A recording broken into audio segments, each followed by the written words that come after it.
Welcome to the Talk Football Podcast, hosted by Alan Hodge and Adam James. Don't forget to follow us on our socials, and we hope you enjoy this podcast. Sit back, relax, and enjoy the show.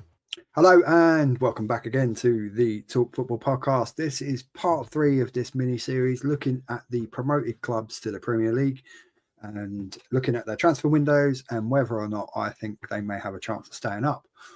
We'll look at their fixtures, obviously, at the start of the season and look at the results that they've already had. But yeah, so today's focus is on Leeds United.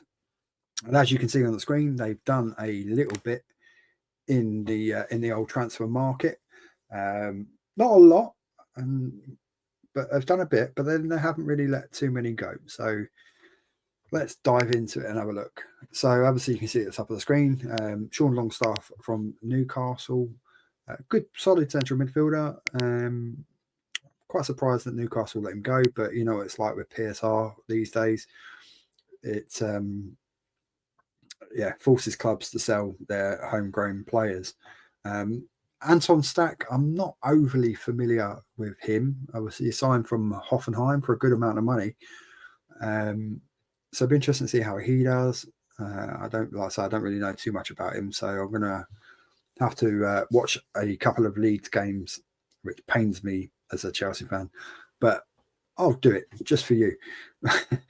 But Noah Okafor, now that's a player I do know, and I have watched him play a little bit out there in Serie A. So good pacey winger, can play through the middle as well, and can play off the right, but predominantly, plays from the left wing. Brought in for a good amount of money as well. Jaka Biol, I don't know. I have to admit, so I don't know too much about him. And Lucas Perry, yet again, don't really know too much about him as well, but bought in for a good amount of money from Lyon. So we'll see what he's like as a goalkeeper. I don't know if Meslier left. I presume Meslier is still there. I will have a look right now at their squad because I have their squad over here on the screen to my left. So let's have a look here. Bring up the squad. Yes, they still have it, Elan Meslier at the club. So now Lucas Perry is obviously going to provide a bit of competition for him. So that'd be an interesting one. In terms of their goings out, it's more free transfers and loan to transfer that have gone out. They lost Sam Greenwood, Rasmus Christensen off to German football. So I don't really know too much about them. I didn't really watch too much of Leeds in the Championship last year, so I could only really base what I'm going to look at now on their first 3 Premier League games, really. So diving into their results at the start of the season, a 0-0 draw with Newcastle. Now, I believe that's a good point, actually, against Newcastle at home. Obviously, they would have wanted to kick off the season with a win, but Newcastle are they're a good side. I know they did have Isak missing because of the whole transfer situation, but still they have plenty going forward with the likes of Elanga, Anthony Gordon. I believe Anthony Gordon played through the middle as a striker in that game. So a clean sheet at home to Newcastle is not such a bad thing. They did lose on penalties to Sheffield Wednesday in the League Cup, but obviously their focus is going to be on staying in the Premier League. So I don't think they're particularly too bothered with that. But then Arsenal, they get walloped 5-0. And that's a real coming down to earth, welcome to the Premier League fixture. But they bounced back with a 1-0 victory against Everton. Now, Everton weren't at their best that day. I did watch quite a bit of that game. They wasn't brilliant, Everton, but they did pick it up in the second half once Grealish had come on. So, that's a really good win for Leeds to pull that off. And to get some points, 4 points from the opening 3 fixtures for them is pretty good. Moving forward, we'll look at their fixtures, pushing into September for when everyone returns after the international break. They are away to Fulham. Now, that would be a tough fixture because Fulham have strengthened a little bit. They brought in Kevin. I don't know too much about him, a Brazilian winger, but they did take Tyreek George off of my club Chelsea. So add minutes to that up front, and that's starting to like quite a potent front three potentially for Fulham. So I think that's going to be a tough away fixture for Leeds. I don't expect them to get anything out of that at Craven Cottage. Next up for them, they are away again, 2 away fixtures in a row. I mean, that's not ideal for them to try and build some momentum going forward. But they play Wolverhampton Wanderers. Yet again, we don't quite know what Wolves are going to look like. Wolves results have been a bit indifferent, so maybe there's a potential for Leeds to nick something away from home in that one. And then they finish out September with the visit of Bournemouth. Again, Bournemouth are a bit of a funny one. They've lost quite a few players. They made a hell of a lot of money on their sales, but they did bring in some. They did bring in some good players, and if you look at their fixture, if you look at their results, they've had some good. They've had some good wins. If you bring up the Bournemouth victories, it will give you an idea just how tough this is going to be for Leeds in this fixture. So we look at what Bournemouth did in terms of the start of their season. Beating Spurs at the Tottenham Stadium. They did get beat at home to Brentford, which was a bit of a shock result for me.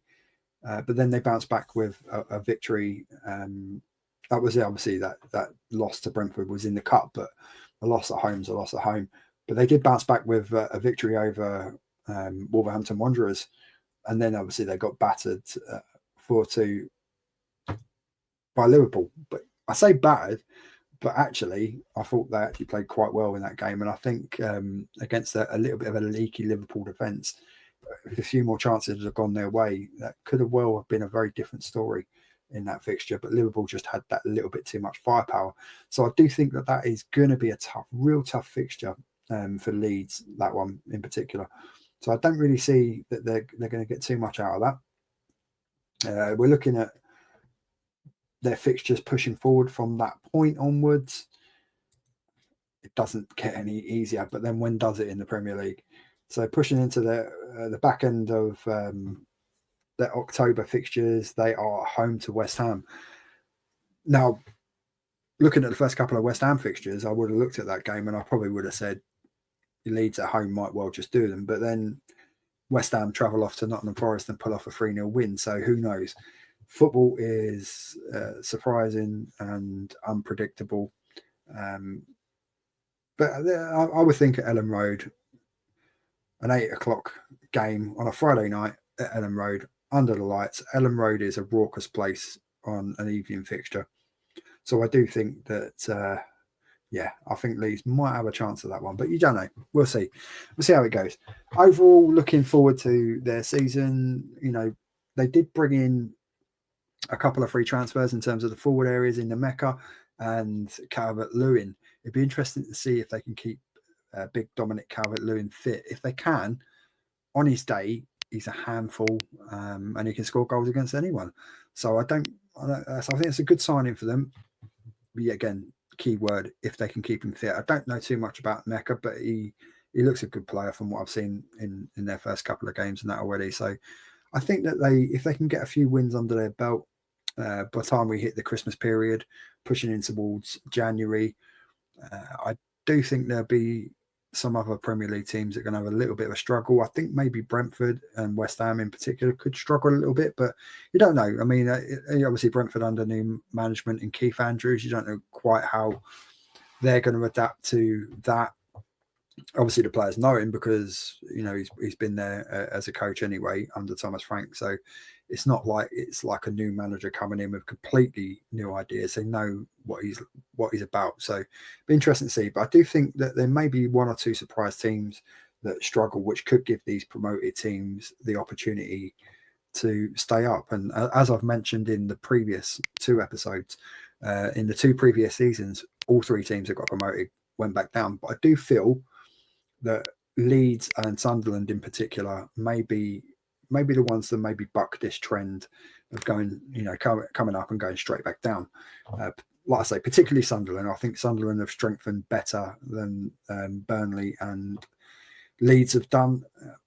But you never know. Leeds are a big club, and maybe if they can get to January and they've got enough points on the board where they're in touch with staying in and around or out of the relegation zone, then they may well commit to strengthening again. But I do think, yeah, again, like I said with Burnley, I think it's a tough season for Leeds. I think they'll be hovering there or thereabouts, that sort of like 17th, 18th position. So they may well just pip it and stay up. But I think it does come down to whether or not they can keep what the forwards that they've got fit and whether they'll be able to score enough goals. So we'll be interested to see that. So yeah, hope you've enjoyed me looking at these 3 promoted teams. I am going to do a transfer focus. Hopefully Adam will be able to join me on that, where we'll look at the major transfers, the likes of Isak, Johan Visser, players that have come into the Premier League, not just on transfer deadline day, but we'll look at the major transfers overall, give our little reaction to that and transfer deadline day. Looking forward for the next fixtures that come up after the international break. So there'll be a bit of, I know it's a bit Premier League bias in terms of that, but that's where a lot of the big money's been spent. So that's where we'll look at our focus on that. So yeah, thank you for everyone over here on TikTok for joining me, and the questions that we had earlier in terms of the Sunderland game. That's much appreciated. And if you want to get in contact with the show and come on and talk about your club, doesn't matter what league you're in, you know, Premier League, any EFL clubs, non-league even, we cover a lot of non-league. And to push you in that direction, we do cover non-league fixtures and games and going around grounds on our matchday vlogs. And hopefully I shall be out on Tuesday coming up, where I'll be doing my first non-league match day vlog. I haven't picked a fixture yet, but I did promise them for on last season. I did promise them at Kingstonian that I would go down and visit them at their ground share they do with Rains Park at Grand Drive. So I'll be looking at that. I do believe that they are home on Saturday. I don't know if I can quite make that fixture, but hopefully. But yeah, go across, check out our matchday vlogs, and you want to get in contact with the show, you can do that through all of our socials, or you can just leave a comment under here if you want to come on as a guest and talk about anything to do with football. Thank you for joining me on this TFP #9, a Leeds United focus, and we'll see you on the next episode. Thank you very much for watching Talk Football Podcast. Don't forget to follow the socials, and why not subscribe to the channel. We'll see you on the next episode.